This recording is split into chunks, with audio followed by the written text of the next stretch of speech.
Welcome to Black and Gold Today, brought to you by Ray Brandt Infinity. I'm Rachel Whittaker. It's great to have you with us.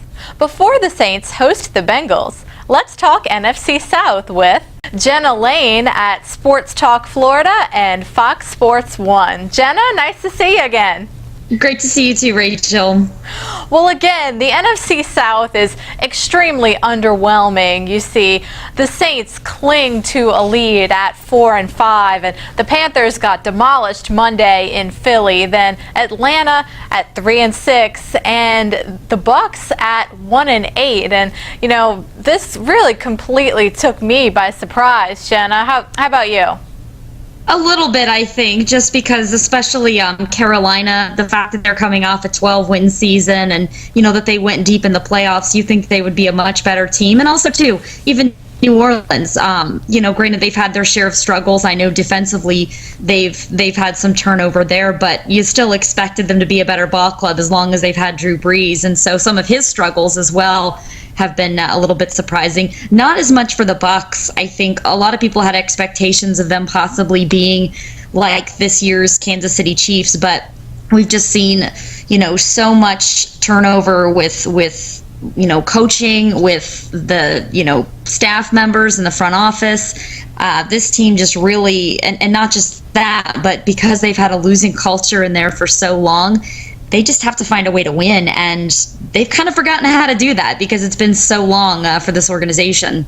Right, and I mean, at least record-wise, theoretically, they could still be in the division hunt, but, you know, that's just record-wise. They have lost 5 in a row. But about the Saints' run game, it's really picked up, including Kyrie Robinson's overtime touchdown versus Tampa Bay. So how critical, Jenna, do you see that being as they try to hold on to this slim lead? Well, I'll tell you what, I mean, that with what he was able to do, and run defense was a source of pride for this Bucks team. So for him to be able to do that on that overtime drive, I thought was huge. And it gives a new element to the Saints offense because, you know, you're always going to think of Brees when you think of the Saints, and you're always going to think of, you know, him being able to get rid of the ball so quickly.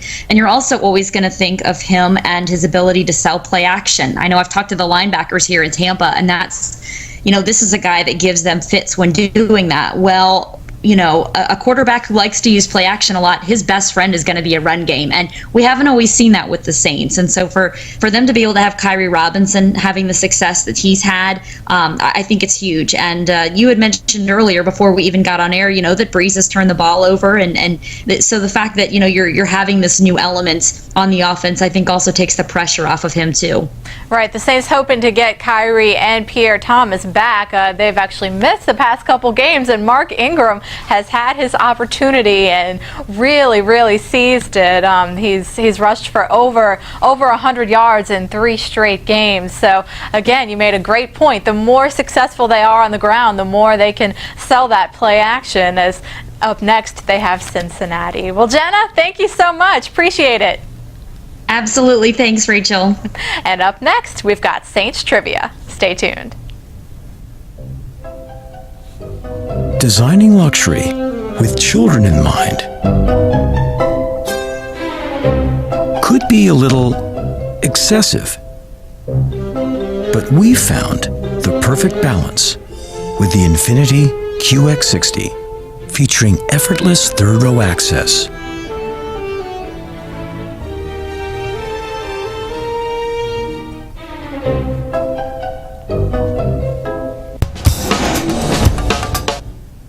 Welcome back. The Saints couldn't pull off a second-half comeback last Sunday, but now we flash back to one at the Bengals with this week's question. When the Saints trailed Cincinnati by 3 touchdowns in 1987, what Saints backup sparked a rally with a second-half touchdown pass in their 41-24 win? Well, as always, send your answers by Thursday to Whittaker at NOLA.com for a chance to win a Saints prize. We're at Saints Camp tomorrow. Thanks for watching.